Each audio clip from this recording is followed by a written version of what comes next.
Good afternoon, and welcome to the 800 Credit Score Man Show. I am your host, Kevin King. He is I, and I am him, the 800 Credit Score Man himself. And once again, thank each and every one of you for coming in and listening to the 800 Credit Score Man Show. I truly, truly appreciate it. So, we're starting a little late today. My computer is giving me fits.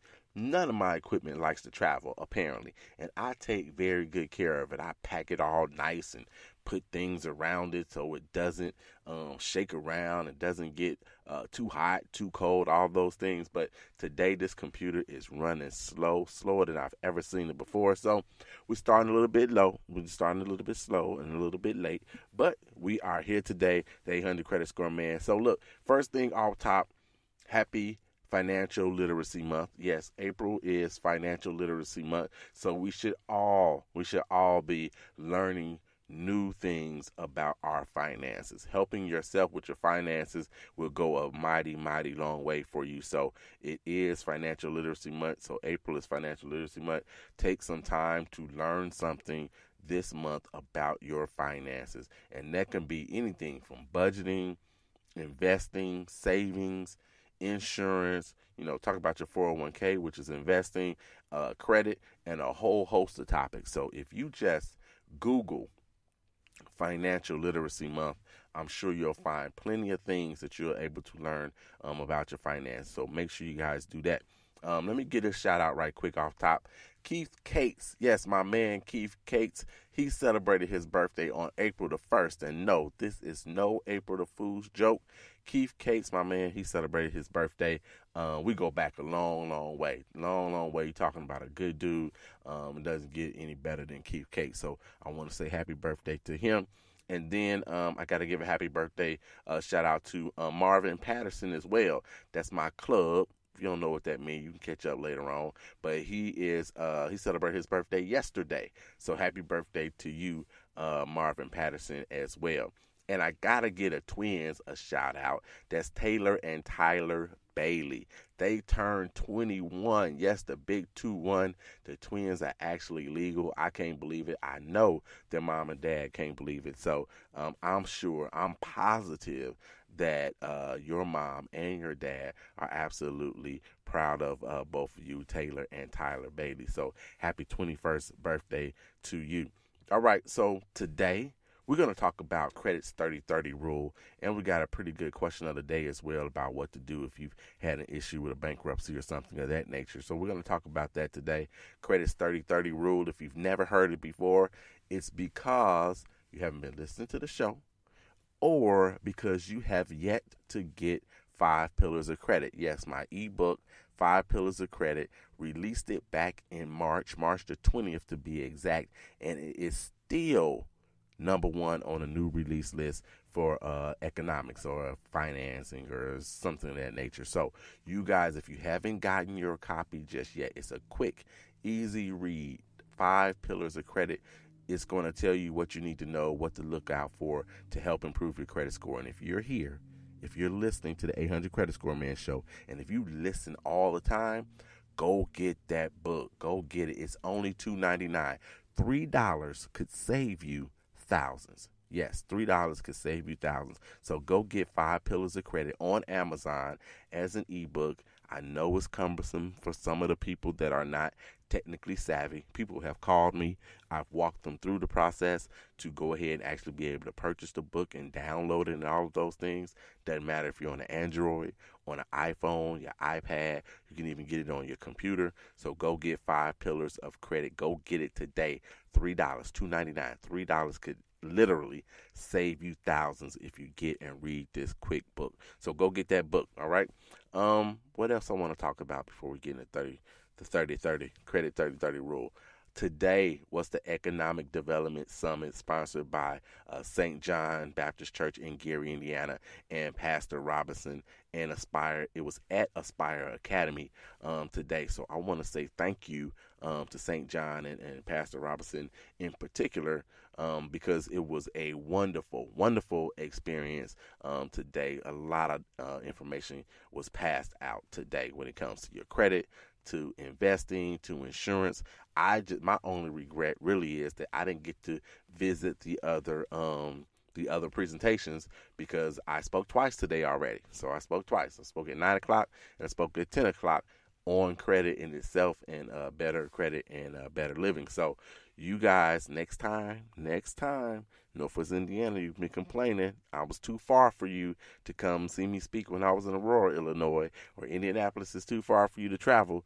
Next time, I want more of you guys to come on out, and thank you to all the people that did come out and check out the Economic Development Summit today. So we are going to talk credits 30-30 rule. Oh, yeah, you got to get the book because next week is the quiz. We're going to quiz you next week. We're going to have a quiz. Yes, often we have quizzes on this particular show. And so we're going to have another quiz as of next week, and it'll be off of information that is in 5 Pillars of Credit. So if you want to get an A on this particular test, then you need to go get 5 Pillars of Credit, $2.99 on Amazon. All right, so credit's 30-30 rule. What is it? Have you ever heard of it? What in the world are you talking about, Mr. 800 Credit Score Man?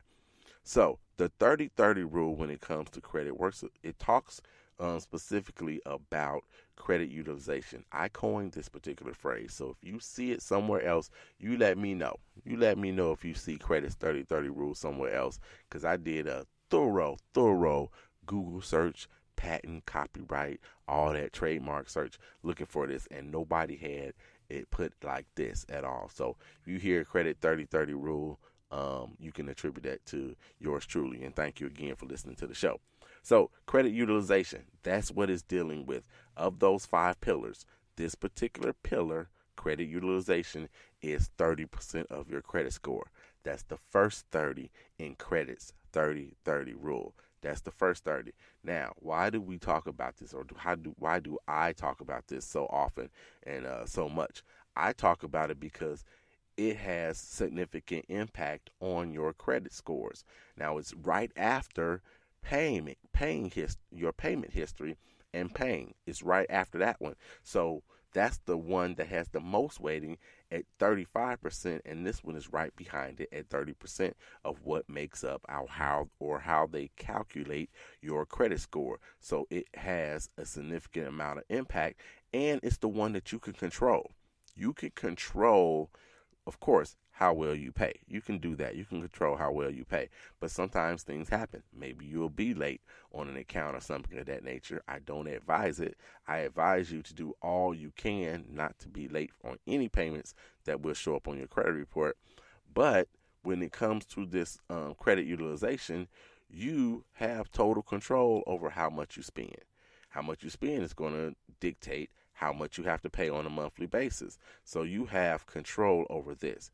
Now, when I'm talking credit utilization and the way the credit bureaus look at them, and FICO looks at them, and VantageScore looks at them, they look at this particular pillar. They look at it as the second highest, of course, but they're only looking at your credit cards. So I've had people come to me and say, my credit utilization is all kind of wrong, and it's all kind of wrong because I bought a car and I owe $25,000 and the loan is $27,000. So I have a high credit utilization on that particular item. That's not what they're talking about. They're only talking about your credit cards only. So yes, you can figure out your own. You can figure out your very own credit utilization, and it's relatively simple to do. It is in the book, of course. It's in the book where how you can figure it out, and I'll tell you, of course, today. Or you can go to one of these services that give you your free credit report. I think all of them are doing your credit utilization now simply because it has an impact on your credit score, and it's one of those 5 pillars. So if it's like Credit Karma or Credit Sesame or MyFICO, those places will give you your credit utilization as well. But you can figure out your very own credit utilization, and here's how you figure it out. You can figure out your credit utilization by taking the balances. Yes, the balances. That's what you owe on your credit cards and adding them up. So if you've got 5 cards, you've got 3 cards, 2 cards, just 1 card, you take the balance and you add those up. And if it's just one card, it's going to be very simple for you. And whatever your balance is, you take that and you divide it by the credit limit. You divide it by the credit limit on that particular card. Or you're filling out everything today, you're figuring out it all today. You're going to take all your cards, to calculate the balance on those, and then you're going to take all your cards' credit limits and you're going to add those up. You're going to take this balance, that's the money that you owe, and you're going to divide it by the limit. So you're going to do that. You're going to take the balance and you're going to divide it by what your credit limits are. That's how much money you have to spend on a particular card or on your credit cards altogether. You're going to do that. When you do that, you should get point something something. So 0.54, 0.65, 0.21, whatever it is, you should get a point and then two numbers after that. That's your percentage. That's your credit utilization percentage. And so the credit bureaus, in their infinite wisdom, seem to believe that a 30% credit utilization is where you want to be. So that makes the credit 30-30 rule. So the first 30 is the fact that this credit utilization just so happens to be 30% of what makes up your credit score. And the second portion of the 30-30 rule is the fact that they would like the credit utilization to be at 30% or less. Now, of course, the lower the better. But if you find yourself you have maxed out credit cards, or your credit altogether is just maxed out when it comes to that, they look at the credit bureaus, typically look at that as a negative. So you're at 90%, but then you make it up in your mind that you're going to get rid of this credit card debt, then you start to knock it down. When I say knock it down, I mean you start to pay a little extra here, a little extra there, so you can get your credit utilization down and your balances down. So if you're at 90%, that's almost maxed out, right? So then you get to move it down to 60%, to 50%, to 45%. When you get to moving your credit card balances down, you'll start to see your credit score go up. And since the credit bureaus seem to think that 30% is this magical area where you should be with all of your credit cards, then once you get to 30%, then you'll see a significant bump in your credit score. Even if you're at 32%, you won't see the same kind of bump you have or you will have once you get to 30%. So your goal, if you're very high, is to at least get to 30%. That's the minimum. That's the highest that you want to be, is 30%.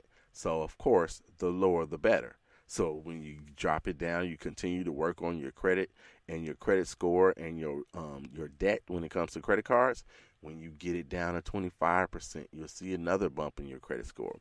When you get it to 20% and 5%, you will see a bump in your credit score. And so this is how you want to do it to be able to increase your credit score, along with manipulating the other 4 pillars of credit. Now, with the payment history, all you got to do is pay on time. You pay on time with that particular one. If you pay on time, then you're going to get all the points allowed, if you will, for your credit score if you pay on time. With this particular pillar, which is the credit utilization, you need to get to 30% if you're higher than 30%. Now, let me pause right here and say this. I have talked about this often, a whole lot, excuse me, and I know other people that deal with credit as well. They talk about it a whole lot. There was a question at one point in time about getting to 30%, and people were under the mistaken notion that being at 30% gave them the most points, if you will, for this particular pillar. That's not the case. So if you're at 20%, you don't want to go to 30%. You don't want to go backwards. You want to go. You don't want to go that way. You don't want to go up. You want to go down in your percentage. So if you're at 20%, then you want to go down to. You want to go down to as low as possible. So if you can get to 0, great. You can get to 0. No, you do not have to hold a balance on your credit report. Not at all. You do not on your credit cards. You don't have to hold a balance on your credit cards. That's a myth.